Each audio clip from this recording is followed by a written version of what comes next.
Hello నమస్తే, నేను Ashok. Janasena TDP కూటమిలో జనసేనకి ఎన్ని స్థానాలు ఇవ్వబోతున్నారు, అసలు జనసేన ఎన్ని స్థానాల్లో పోటీ చేస్తుంది, పవన్ కళ్యాణ్ ఎక్కడ పోటీ చేస్తున్నారు, ఇలాంటి చాలా క్వశ్చన్స్ జనసేన కార్యకర్తల్లో పవన్ కళ్యాణ్ సీఎం కావాలని కోరుకునే వాళ్ళల్లో ఇప్పటికీ కన్ఫ్యూజన్ ఉంది. కానీ జనసేన మాత్రము పోటీ చేసే స్థానాలపై మాత్రము చాలా కాన్ఫిడెంట్గా, చాలా ఫోకస్గా ఉందనే మాత్రం చెప్పుకోవచ్చు. దానికి సంబంధించి హరిరామ జోగయ్య ఏవైతే పవన్ కళ్యాణ్కి ఇస్తున్నటువంటి ఇన్పుట్స్ మాత్రము ఆయన ఖచ్చితంగా సీఎం చేసే విధంగానే ఉన్నాయని చెప్పొచ్చు. అయితే హరిరామ జోగయ్య గారు గత కొంతకాలంగా జనసేన పార్టీకి సంబంధించి చాలా లేఖలు రాస్తూ వస్తున్నారు. కాపు సామాజిక వర్గం జనసేన పార్టీకి సపోర్ట్ చేయాలని, ముద్రగడను జనసేన పార్టీలో చేర్చుకోవాలని చెప్పేసి, ఎవరెవరికి ఏ నియోజకవర్గాల్లో స్థానాలు సంబంధించి ఇవ్వాలి, ఎవరెవరు అక్కడి నుంచి పోటీ చేయాలనే దానిపైన కూడా ఆయన పలుమార్లు కొన్ని లిస్టులు ప్రకటించింది మనం చూస్తూ వచ్చాం. అయితే తాజాగా ఆయన ఒక లేఖ రాశారు జనసేన అధినేత పవన్ కళ్యాణ్కు. జనసేన 50 స్థానాల్లో పోటీ చేయాలి, 50 స్థానాలకు సంబంధించి ఏ నియోజకవర్గాల్లో పోటీ చేయాలి, అక్కడ ఎవరెవరు అభ్యర్థులుగా ఉండాలనేది కూడా ఆయన అభ్యర్థుల లిస్టును కూడా ఇచ్చినటువంటి పరిస్థితిని మనం చూస్తున్నాం. అయితే ఒకసారి జనసేన పోటీ చేసేటువంటి 50 నియోజకవర్గాలు, అంటే యాజ్ పర్ హరిరామ జోగయ్య గారు ఇచ్చినటువంటి లేఖ ప్రకారం ఆయన 50 స్థానాల్లో పోటీ చేయాలి జనసేన పార్టీ అని చెప్తున్నారు. సో ఏ నియోజకవర్గాల్లో జనసేన పార్టీ అభ్యర్థులు పోటీ చేయబోతున్నారు అనేది ఒకసారి చూద్దాము. హెచ్ఆర్లకు సంబంధించి అక్కడ జనసేన సీటు కోరుతుంది. అక్కడ అభ్యర్థిగా పోగూరి సురేష్ బాబు ఉండబోతున్నారు, లేదా చంద్రమోహన్ ఉండబోతున్నారు. చంద్రమోహన్ తూర్పు కాపు సామాజిక వర్గానికి సంబంధించిన నేత. వీళ్ళిద్దరిలో ఎవరెవరికి హెచ్ఆర్ల నియోజకవర్గానికి సంబంధించి సీట్ ఇవ్వాలని చెప్పేసి కూడా హరిరామ జోగయ్య కోరుతున్నారు. ఇక నెల్లిమర్లకు సంబంధించి లోకం మాధవి, ఆమె కీలక నేతగా ఉన్నారు జనసేన పార్టీకి సంబంధించి. ఆవిడ కూడా తూర్పు కాపు సామాజిక వర్గానికి సంబంధించిన నేత. ఆమె ఒక్కడి పేరునే ఇక్కడ మెన్షన్ చేస్తూ వచ్చారు హరిరామ జోగయ్య గారు. నెల్లమర్లకు సంబంధించి ఆవిడ అక్కడి నుంచి పోటీ చేయాలని చెప్పేసి కూడా ఆయన కోరుతున్నారు. ఇక పెందుర్తికి సంబంధించి శివశంకర్, ఆయన కూడా కాపు నేత, లేదా పంచకర్ల రమేష్ బాబుకి, వీళ్ళిద్దరిలో ఎవరో ఒకరికి పెందుర్తి నుంచి అవకాశం కల్పించాలని చెప్పేసి కూడా చెప్తున్నారు. యలమంచిలికి సంబంధించి సుందరపు విజయ్ కుమారు, అలాగే సుందరపు సతీష్, వీళ్ళిద్దరిలో ఎవరో ఒకరికి కూడా అవకాశం కల్పించాలి యలమంచిలికి సంబంధించి. ఎందుకంటే యలమంచిలిలో 2019 ఎన్నికల్లో అక్కడ విజయ్ కుమార్ పోటీ చేశారు, కొంత ఓట్లు సాధించిన పర్సన్ కూడా ఆయన. సో ఈ నేపథ్యంలోనే యలమంచిలి సీట్లు కోరుకుంటుంది జనసేన పార్టీ. ఇక్కడ ఎవరు పోటీ చేసినా సుందరపు విజయ్ కుమార్కి అవకాశం కానీ, సుందరపు సతీష్కి కానీ అవకాశం ఇవ్వాలని చెప్పేసి కూడా వాళ్ళు భావిస్తున్నారు. ఇక మరొక నియోజకవర్గం చోడవరానికి సంబంధించి ఇక్కడ శివశంకర్ పేరును ప్రస్తావిస్తూ వచ్చారు, అలాగే పంచకర్ల రమేష్ పేరును ప్రస్తావిస్తూ వచ్చారు, గుర్రాల శ్రీనివాస్ పేరును ప్రస్తావిస్తున్నారు. అంటే ఈ ముగ్గురులో ఎవరో ఒకరికి చోడవరం సీట్ ఇవ్వాలి. ఈ ముగ్గురులో ఇద్దరు కాపు సామాజిక వర్గానికి సంబంధించిన నేతలు కాబట్టి అక్కడ కాపుల ఓట్ బ్యాంక్ కూడా ఎక్కువ ఉంటుంది కాబట్టి ఇక్కడ కొంత ఎడ్జ్ ఉంటుంది జనసేన గెలవడానికి కూడా అనేది కూడా చూస్తున్నాము.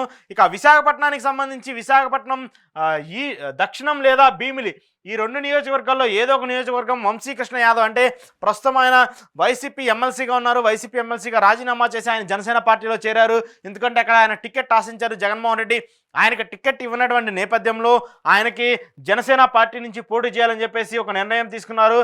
సో ఇక్కడ ఆయనకి టికెట్ ఇవ్వాలని చెప్పేసి హరిరామ జోగయ్య గారు చెప్తున్నారు. ఇక గాజువాకకు సంబంధించి ఇక్కడ పవన్ కళ్యాణ్ పోటీ చేయాలని చెప్పేసి కూడా హరిరామ జోగయ్య చెప్తున్నారు. లేదంటే పవన్ కళ్యాణ్ లేకపోతే సుందరపు సతీష్ కానివ్వండి, శివశంకర్ కానివ్వండి, సో వీళ్ళిద్దరిలో ఎవరో ఒకళ్ళు గాజువాకు సంబంధించి పోటీ చేయాలని చెప్పేసి కూడా హరిరామ జోగయ్య గారు చెప్తున్నారు. ఇక మరొక నియోజకవర్గం పిఠాపురానికి సంబంధించి ముద్రగడ గిరి లేదా తంగెళ్ళ ఉదయ శ్రీనివాస్, అంటే ముద్రగడ గిరి ప్రస్తుతం ముద్రగడ పద్మనాభం జనసేనలో చేరబోతున్నారంటూ కూడా ఇప్పటికే సంకేతాలు ఇచ్చేశారు. ఆయన కుమారుడికి కూడా రాజకీయ భవిష్యత్తు ఉండాలి, ఆయన కుమారుని కూడా మళ్ళీ ఎమ్మెల్యేగా చూడాలని చెప్పేసి ముద్రగడ భావిస్తున్న నేపథ్యంలో ఆయన జనసేన పార్టీ చేరి టికెట్ కూడా కోరుతున్నారు. అంటే ఇక్కడ పిఠాపురానికి సంబంధించి ముద్రగడ పద్మనాభం కుమారుడికి కూడా ఇక్కడ టికెట్ ఇవ్వాలని చెప్పేసి కూడా ఆయన సూచించారు. లేదా ఒకవేళ ముద్రగడ గిరికి కుదరినటువంటి నేపథ్యంలో తంగెళ్ళ ఉదయ శ్రీనివాస్కి కూడా ఇక్కడ టికెట్ ఇచ్చే అవకాశం ఉండాలని చెప్పేసి కూడా ఆయన చెప్తూ వస్తున్నారు. ఇక కాకినాడ సిటీకి సంబంధించి ప్రసింగి ఆదినారాయణ, అగ్నికుల క్షత్రియ సామాజిక వర్గానికి చెందినటువంటి నేత, లేదంటే చిక్కాల దొరబాబు, వీళ్ళిద్దరిలో కాకినాడ సిటీలో ఎవరో ఒకరికి సీట్ ఇవ్వాలని చెప్పేసి కూడా ఆయన కోరుతూ ఉన్నారు. కాకినాడ రూరల్కి సంబంధించి పంతం నానాజీ, లేదంటే చిక్కాల దొరబాబు, లేదంటే వాసిరెడ్డి సుభాష్. సో వీళ్ళు ముగ్గురులో ఎవరో ఒకరికి ఇక్కడ కాకినాడ రూరల్ టికెట్ ఇవ్వాలని చెప్పేసి కూడా చూస్తున్నారు. అంటే ఇక్కడ పంతం నానాజీకి ఎక్కువ ఛాన్సెస్ ఉండే అవకాశం ఉంది కాబట్టి కాకినాడ రూరల్ నుంచి పంతం నానాజీ పోటీ చేసే అవకాశం కూడా ఉన్నట్టు మనకు తెలుస్తుంది. ఇక ముమ్మిడి వరకు సంబంధించి పితాని బాలకృష్ణ, ఆయన శెట్టిబలిజ సామాజిక వర్గానికి చెందిన నేత. 2019 ఎన్నికల్లో కూడా ఇక్కడ పితాని బాలకృష్ణ పోటీ చేశారు. ఆయనకు కూడా కొన్ని ఓట్లు వచ్చిన పరిస్థితి ఉంది. సో ఇక్కడ పితాని బాలకృష్ణ పోటీ చేస్తే మళ్ళీ కొంత విజయం సాధించే అవకాశం ఉంది కాబట్టి ఆయనకి టికెట్ ఇవ్వాలని చెప్పేసి కూడా హర్రామజోగి చెప్తున్నారు. ఇక అమలాపురానికి సంబంధించి డిఎంఆర్ శేఖర్, ఆయన ఎస్సీ సమాజ వర్గానికి సంబంధించిన నేత, ఆయనకి అక్కడ అవకాశం ఇవ్వాలని చెప్పేసి కూడా చెప్తున్నారు. ఇక రాజోలు 2019 ఎన్నికల్లో జనసేన గెలిచినటువంటి ఒకే ఒక నియోజకవర్గం రాజోలకు సంబంధించి అక్కడ దేవి వరప్రసాద్కి టికెట్ ఇవ్వాలని కోరుతున్నారు, లేదంటే రాపాక రమేష్ బాబుకి టికెట్ ఇవ్వాలని కోరుతున్నారు. ఇక్కడ రాజోల్లో ప్రస్తుతము జనసేన నుంచి గెలిచి వైసీపీలో చేరినటువంటి రాపాక వరప్రసాద్ ఎమ్మెల్యేగా ఉన్నారు. మళ్ళీ అక్కడ ఆయనకి టికెట్ ఇవ్వడం కొంత డౌట్ ఉన్నటువంటి నేపథ్యంలో ఇక్కడ ఏం చేస్తారు అనేది కూడా చూడాల్సిన పరిస్థితి ఉంది. ఇక రాజమండ్రి రూరల్ కందుల దుర్గేష్ 2019 ఎన్నికల్లో కూడా ఆయన పోటీ చేశారు. దాదాపు 35,000కు పైగా ఓట్లు సాధించినటువంటి నేత కందుల దుర్గేష్. కానీ అక్కడ ప్రస్తుతం టీడీపీ సిట్టింగ్ ఎమ్మెల్యేగా సీనియర్ నేత ఉన్నారు కాబట్టి అక్కడ ఆయనకి హ్యాండ్ ఇచ్చి కందుల దుర్గేష్కి టికెట్ ఇస్తారనేది మాత్రం కొంత సస్పెన్స్గా ఉన్న పరిస్థితి కనబడుతుంది. సో ఏది ఏమైనప్పటికీ రాజమండ్రి రూరల్ సీట్ని కూడా జనసేన కోరుతున్నట్టు మనకు తెలుస్తుంది. ఇక రాజానగరం సంబంధించి బత్తుల బాలకృష్ణ పోటీ చేయాలని చెప్పేసి కూడా ఇక్కడ చెప్తూ ఉన్నారు. ఇక్కడ బత్తుల బాలకృష్ణకి టికెట్ ఇవ్వాలని చెప్పేసి కూడా ఆయన చెప్తూ ఉన్నారు. ఇక రామచంద్రపురానికి సంబంధించి చిక్కాల దొరబాబుకి కానివ్వండి, లేదంటే వాసంశెట్టి సుభాష్కి కానివ్వండి అవకాశం ఇవ్వాలని చెప్పేసి కూడా కోరుతున్నారు.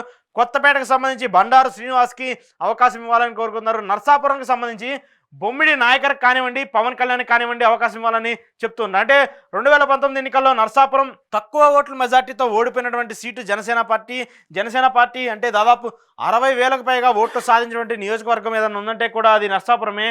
బొమ్మిడి నాయకర్ ఆయన అప్పుడు పోటీ చేశారు, అగ్నికుల క్షత్రియ సామాజిక వర్గానికి చెందిన నేత. సో మళ్ళీ ఆయన అక్కడి నుంచి పోటీ చేయాలని చెప్పేసి కూడా భావిస్తున్నారు. ఒకవేళ ఆయనకి టికెట్ ఇవ్వకపోతే పవన్ కళ్యాణ్ డైరెక్ట్గా అక్కడి నుంచి పోటీ చేయాలని చెప్పేసి కూడా హరిరామజోగయ్య గారు చెప్తున్నారు. సో ఈ నేపథ్యంలోనే ఇక్కడ బొమ్మిడి నాయకర్ పోటీ చేస్తారా, లేదంటే పవన్ కళ్యాణ్ గారు పోటీ చేస్తారనేది చూడాలి. ఇక భీమవరంకి సంబంధించి పవన్ కళ్యాణ్ గారు పోటీ చేయాలని చెప్పేసి కూడా ఆయన సూచిస్తూ వస్తున్నారు, లేదంటే మల్లినీడి తిరుమలరావుకి అవకాశం ఇవ్వాలని చెప్పేసి కూడా చెప్తూ వస్తున్నారు. అంటే భీమవరంలో 2019 ఎన్నికల్లో ఇక్కడ ఆయన పోటీ చేశారు, ఆయన 3వ స్థానంలో ఉన్నారు.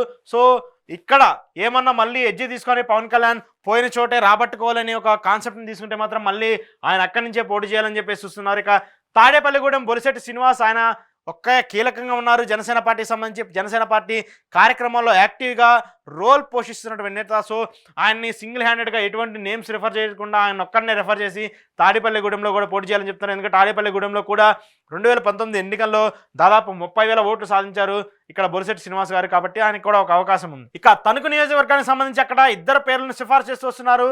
విడివాడ రామచంద్రరావుకి, లేదంటే భోగవల్లి ప్రసాద్ ఇక్కడ ప్రొడ్యూసర్, ఆయన బివిఎస్ఎన్ ప్రసాద్ అంటూ ఉంటారు. సో ఆయనకి అవకాశం కల్పించాలని చెప్పేసి కూడా చూస్తున్నారు. ఇక్కడ తణుకులో భోగవల్లి ప్రసాద్ కమ్మ సామాజిక వర్గానికి సంబంధించిన నేత కాబట్టి ఒకవేళ ఆయన పోటీ చేస్తే అక్కడ కొంత ఎడ్జ్ ఉంటుంది. టీడీపీ సామాజిక వర్గము అలాగే కాపు సామాజిక వర్గము రెండు కలిసి సపోర్ట్ చేస్తే మాత్రం భోగవల్లి ప్రసాద్ ఇక్కడ విజయం సాధించే అవకాశం ఉంటుంది కాబట్టి ఆయన కూడా ఇక్కడ నుంచి పోటీ చేసే పరిస్థితి కనబడుతుంది. ఇక మరొక నియోజకవర్గము నిడదవోలు చేగొండి సూర్యప్రకాష్ ఇక్కడ అవకాశం కల్పించాలని చెప్పేసి కూడా హరిరామజోగయ్య చెప్తున్నారు.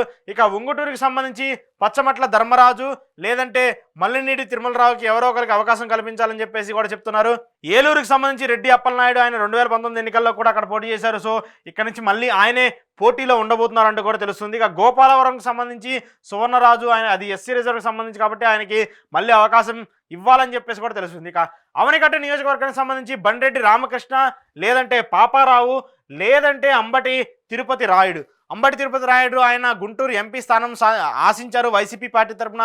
ఆయనకి స్థానం ఇవ్వకపోవడంతో ఆయన మళ్ళీ జనసేనలోకి వెళ్ళి పవన్ కళ్యాణ్తో పాటు సమీక్షించి సమావేశాన్ని నిర్వహించి ఎమ్మెల్యేగా అవకాశం కనిపించాలని చెప్పేసి కూడా కోరారు. సో ఈ నేపథ్యంలో ఒకవేళ అంబటి రాయుడికి సీట్ ఇవ్వాల్సి వస్తే మాత్రం ఆయనకి అవనిగడ్డ సీట్ కేటాయించే పరిస్థితి కనబడుతుంది. అక్కడ అంబటి రాయుడు పోటీ చేసే పరిస్థితి కూడా ఉంది. ఎందుకంటే కాపు సామాజిక వర్గానికి సంబంధించిన నేత కాబట్టి కొంత ఎడ్జ్ ఉంటుంది, జనసేన పార్టీ తరఫున గెలిచే అవకాశం కూడా ఉంటుంది. ఇక నూజివీడికి సంబంధించి ఫణికుమార్ ఆయన ఒక పేరునే సిఫార్సు చేస్తూ వస్తున్నారు. సో మళ్ళీ ఆయన అక్కడ గెలిచే అవకాశం కూడా ఉంటుంది. గుంటూరు వెస్ట్కి సంబంధించి బోనబోయిన శ్రీనివాస్ యాదవ్, లేదంటే తులసి ధర్మచరణ్ వీళ్ళిద్దరిలో ఎవరో ఒకరికి సీటు కేటాయించాలని చెప్పేసి కూడా తెలుస్తుంది. ఇక తెనాలికి సంబంధించి నాదెండ్ల మనోహర్ ఇక్కడ ఆయన పోటీ చేశారు, మళ్ళీ ఆయనే పోటీ చేయబోతున్నారు తెనాలి నుంచి అంటూ కూడా తెలుస్తుంది. ఎందుకంటే టీడీపీ జనసేన కూటమిలో ఉన్నాయి కాబట్టి అక్కడ ఉన్నటువంటి టీడీపీ నేతకి కూడా కొంత ఇబ్బందికర పరిస్థితులు ఉండే అవకాశం కనబడుతుంది. సో మరి ఆయన టీడీపీ ఎక్కడికి రీప్లేస్ చేస్తుంది అనేది కూడా చూడాలి. సో ఇక పెదకూరపాటికి సంబంధించి బొర్రా వెంకట అప్పారావుకి అవకాశం కల్పించాలని చెప్తున్నారు. గిద్దలూరుకి సంబంధించి ఆమంచి స్వాములకి చీరాల టికెట్ ఇవ్వాలా లేదంటే గిద్దలూరు టికెట్ ఇవ్వాలా అన్న కొంత కన్ఫ్యూజన్ ఉంది. సో ఒకవేళ గిద్దలూరులో టీడీపీకి ఎక్కువ ప్రాధాన్యం లేనటువంటి నేపథ్యంలో ఆమంచి స్వాములకి అక్కడ అవకాశం ఇవ్వాలని చెప్పేసి కూడా కోరుతూ ఉన్నారు. టీడీపీ జనసేన కూటమిలో ఉంది కాబట్టి ఆమంచి స్వాములు గిద్దలూరులో గెలిచే ఛాన్సెస్ ఉంటాయి అనేది కూడా చూడొచ్చు. ఈ నేపథ్యంలో మరి గిద్దలూరులో ఆమంచి స్వాములకి అవకాశం ఇస్తే అక్కడ ఎంత అడ్వాంటేజ్ ఉంటుంది జనసేన అభ్యర్థి గెలవడానికి అనేది కూడా చూడాలి. ఇక కావలికి సంబంధించి మువ్వల రవీందర్కి అవకాశం ఇవ్వాలని చెప్పేసి కూడా కోరుతూ ఉన్నారు. మరి ఇక్కడ ఎవరు పోటీ చేస్తారనేది మాత్రము కొంత తెలియాల్సి ఉంది. ఇక పొన్నూరు కాపు సామాజిక వర్గానికి సంబంధించిన నేతకి ఎవరో వరకు అవకాశం ఇవ్వాలి. ఎందుకంటే పొన్నూరు నియోజకవర్గంలో కాపులు ఎక్కువగా ఉంటారు కాబట్టి అక్కడ సామాజిక వర్గానికి టికెట్ ఇస్తే గెలిచే అవకాశం ఉంటుంది కాబట్టి అక్కడ ఎవరో వాళ్ళకి రీప్లేస్ ఇవ్వాలని చెప్పేసి కూడా కోరుతున్నారు. ఇక తిరుపతికి సంబంధించి డాక్టర్ హరిప్రసాద్ లేదంటే కొందన పవన్ కళ్యాణ్. హరిప్రసాద్ కీలకంగా ఉన్నారు. 2009 నుంచి ఏదైతే ప్రజారాజ్యం పార్టీ చిరంజీవి గారు పెట్టిన దగ్గర నుంచి ఇప్పటి వరకు ఆ కుటుంబంతో సన్నిహితంగా ఉండి ఆ కుటుంబం కోసం పనిచేస్తూ వస్తున్నటువంటి నేత. సో 2019 ఎన్నికల్లో ఆయన అక్కడ పోటీ చేశారు. భారీ అంటే గెలవకపోయినప్పటికీ కూడా భారీ ఓట్ బ్యాంకుని గ్రాప్ చేసుకోవడంలో ఆయన విజయం సాధించారని చెప్పాలి. సో ఒకవేళ మళ్ళీ ఆయనకి అవకాశం ఇవ్వాలి ఇస్తే లేదంటే పవన్ కళ్యాణ్ అక్కడి నుంచి పోటీ చేయాలంటూ కూడా హర్రామ జోగయ్య చెప్తున్న పరిస్థితి కనబడింది. మదనపల్లికి సంబంధించి శ్రీరామ రామాంజనేయులకి అవకాశం కల్పించాలి లేదంటే షాజహాన్ పాషాకి కూడా అవకాశం కల్పించాలని చెప్పేసి కూడా ఇక్కడ చెప్తూ వస్తున్నారు. చిత్తూరుకి సంబంధించి డాక్టర్ చైతన్య ఏదైతే ఆదికేశవ నాయుడుకు గ్రాండ్ డాటర్ మనవరాలు ఉన్నారో ఆవిడికి అవకాశం కల్పించాలంటూ కూడా ఇక్కడ చెప్తూ ఉన్నారు. నంద్యాలకు సంబంధించి శెట్టి విజయ్ కుమార్కి అవకాశం కల్పించాలని చెప్తున్నారు. మరి అక్కడ నంద్యాల భూమా కుటుంబం కూడా టికెట్ ఆశిస్తూ ఉంది. భూమాకు సంబంధించి అఖిలప్రియ కానివ్వండి ఆయన సోదరు కానివ్వండి ఎవరో ఒకరు అక్కడి నుంచి పోటీ చేయాలని చెప్పేసి కూడా చెప్తూ వస్తున్నారు. మరి ఇక్కడ పోటీ చేస్తే ఎలాంటి పరిస్థితి ఉంటుందా లేదా అనేది కూడా చూడాలి. ఇక కోవూరుకి సంబంధించి జానీ మాస్టర్ పవన్ కళ్యాణ్ వీర భక్తుడిగా ఉంటారు, వీర విధేయుడిగా ఉంటూ ఉంటారు. ఆయన ఎప్పుడు జనసేన పార్టీకి 2019 ఎన్నికల్లో కూడా ఆయన క్యాంపెయిన్ చేశారు. పవన్ కళ్యాణ్ గెలిపించాలంటే కూడా ఆయన ప్రచారం చేశారు. సో ఈ నేపథ్యంలోనే 2019 ఎన్నికల్లో ఏదైతే బయట నుంచి ప్రచారం చేశారో 2024 ఎన్నికల్లో మాత్రం డైరెక్ట్గా ఎంట్రీ ఇవ్వాలని చెప్పేసి జానీ మాస్టర్ చూస్తున్నారు. సో ఎందుకంటే మైనారిటీకి సంబంధించి ముస్లిం సామాజిక వర్గానికి సంబంధించిన నేత కాబట్టి ఆయనకి కొంత అవకాశం ఉంటుంది కోవూరులో. మరి అక్కడ జానీ మాస్టర్కి టికెట్ ఇస్తే ఆయన గెలిచే అవకాశం ఉంటుందా లేదా అనేది ఒక క్వశ్చన్ మార్క్ ఉన్నప్పటికీ సో కోవూరును మాత్రం జనసేన ఆశిస్తుంది. అక్కడి నుంచి ఆయనకి టికెట్ ఇవ్వాలని చెప్పేసి కూడా హరిరామ జోగయ్య భావిస్తూ వస్తున్నారు. ఇక గుంతకల్లుకు సంబంధించి మణికంఠకి అవకాశం ఇవ్వాలని చెప్తూ ఉన్నారు. పెడనకు సంబంధించి బోరగడ్డ వేదవ్యాస్కి లేదంటే బొమ్మిడి నాయకర్కి వీళ్ళిద్దరిలో ఎవరో ఒకరికి అవకాశం కల్పించాలని చెప్పేసి కూడా చెప్తూ వస్తున్నారు. పలాసకు సంబంధించి డాక్టర్ మూగి శ్రీనివాస్కి లేదంటే జుట్టు తాతారావుకి అవకాశం కల్పించాలని కోరుకున్నారు. ఇక బద్వేలికి సంబంధించి రాజశేఖర్కి అవకాశం ఇవ్వాలని చెప్పేసి చెప్తూ ఉన్నారు. రైల్వే కోడూరు కూడా జనసేన ఆదిస్తుంది కానీ ఏదో ఒక నేతకి విజయం సాధించే విధంగా ఉన్నటువంటి నేతకి అక్కడ అవకాశం కల్పించాలని చెప్పేసి కూడా చెప్తూ ఉన్నారు. ఇక ఉండికి సంబంధించి జుత్తిగా నాగరాజు బీసీ సామాజిక వర్గానికి సంబంధించిన నేత, ఆయనకి అవకాశం కల్పించాలని చెప్పేసి కూడా చెప్తూ వస్తున్నారు. గుంటూరు తూర్పు సంబంధించి సురేష్కి అవకాశం కల్పించాలని చెప్పేసి కూడా ఆయన కోరుతూ ఉన్నారు. ఇక విశాఖపట్నంకి సంబంధించి పసుపులేటి ఉషాకిరణ్కి అవకాశం ఇవ్వాలని చెప్పేసి కోరుతున్నారు. విజయనగరంకి సంబంధించి పాలవలస ఈ యశస్విని లేదంటే గుర్రాల అయ్యులు వీళ్ళిద్దరిలో ఎవరో ఒకరికి అవకాశం కల్పించాలని చెప్పేసి కూడా చెప్తూ వస్తున్నారు. ఇక భీమిలికి సంబంధించి పంచకర్ల సందీప్ ఆయన కూడా జనసేనకు సంబంధించి కీలక నేత, ఆయనకు కూడా అవకాశం కల్పించాలని చెప్పేసి హరిరామ జోగయ్య చెప్తున్నారు. మచిలీపట్నంకి సంబంధించి బండి రామకృష్ణ, అనకాపల్లికి సంబంధించి పరుచూరి భాస్కర్రావు. సో మొత్తం 50 నియోజకవర్గాలు హరిరామ జోగయ్య గారు కోట్ చేశారు. 50 నియోజకవర్గాలకు సంబంధించి ఎవరెవరికి సీట్లు ఇవ్వాలి, ఆ అభ్యర్థులు ఎవరెవరు ఉండాలనేది కూడా చెప్తూ వస్తున్నారు. అంటే ఇక్కడ మనం కీ ఫ్యాక్టర్గా చెప్పుకోవాల్సింది ఒకటి, పవన్ కళ్యాణ్ ఎక్కడి నుంచి పోటీ చేస్తారనే దానిపైన 3 నియోజకవర్గాలను ఆయన సూచించారు. 1 తిరుపతి, 2 భీమవరం, 3 నర్సాపురం లేదంటే 4 గాజువాక. సో ఈ 4గిట్లో మళ్ళీ ఆయన తిరిగి పోటీ చేయాలి ఏదో ఒక నియోజకవర్గంలో అనేది యాజ్ పర్ హరిరామ జోగయ్య గారు చెప్తున్నటువంటి లేఖ ప్రకారం చూసుకుంటే ఈ 4 నియోజకవర్గాల్లో గతంలో 2 నియోజకవర్గాల్లో ఈయన పోటీ చేశారు పవన్ కళ్యాణ్. సో ఈసారి 1 నియోజకవర్గం నుంచి పోటీ చేస్తారా లేదంటే మళ్ళీ 2 నియోజకవర్గాల నుంచి పోటీ చేస్తారా అనేది మాత్రం చూడాల్సి ఉంది. ఇక ఏదైతే అంబటి రాయుడికి సంబంధించి ఆయన కూడా ఒక టికెట్ ఆశిస్తున్నటువంటి నేతగా కూడా కనబడుతుంది. సో అంబటి రాయుడు టికెట్ హామీతోనే జనసేన పార్టీలో చేరారు. ఆయన అవనిగడ్డ ఎమ్మెల్యేగా పోటీ చేయబోతున్నారంటూ కూడా ఈ లిస్టు చూస్తుంటే మనకు అర్థమైంది. ఒకవేళ ఆయనకి అక్కడ రీప్లేస్మెంట్ ఇవ్వకపోతే ఆయనకి మచిలీపట్నం ఎంపీ స్థానాన్ని కూడా ఇవ్వాలని చెప్పేసి కూడా జనసేన భావిస్తూ ఉంది. సో జనసేన కోట్ చేసినట్టు ఈ 50 నియోజకవర్గాలు ఆశిస్తున్న నేపథ్యంలో ఈ 50 నియోజకవర్గాల్లో టీడీపీ సపోర్ట్ చేస్తుందా, ఈ 50 నియోజకవర్గాలు జనసేన పార్టీకి ఇస్తుందా లేదా అనేది మాత్రం ఒక పెద్ద క్వశ్చన్ మార్క్గా ఉంది. సో ఏది ఏమైనప్పటికీ హరిరామ జోగయ్య గారు మెన్షన్ చేసినటువంటి ఈ సీట్లు యాజ్ పర్ ఆయన సపోర్ట్గా ఆయన ఆశిస్తూ జనసేన పార్టీకి ఈ సీట్లు కేటాయించాలి, ఈ సీట్లు ఇవ్వాలని చెప్పేసి కూడా ఆయన పవన్ కళ్యాణ్కి తెలిపారు. పవన్ కళ్యాణ్ కూడా దానికి సంబంధించి టీడీపీతో మంతనాలు జరుపుతూ ఉన్న పరిస్థితి కనపడుతుంది.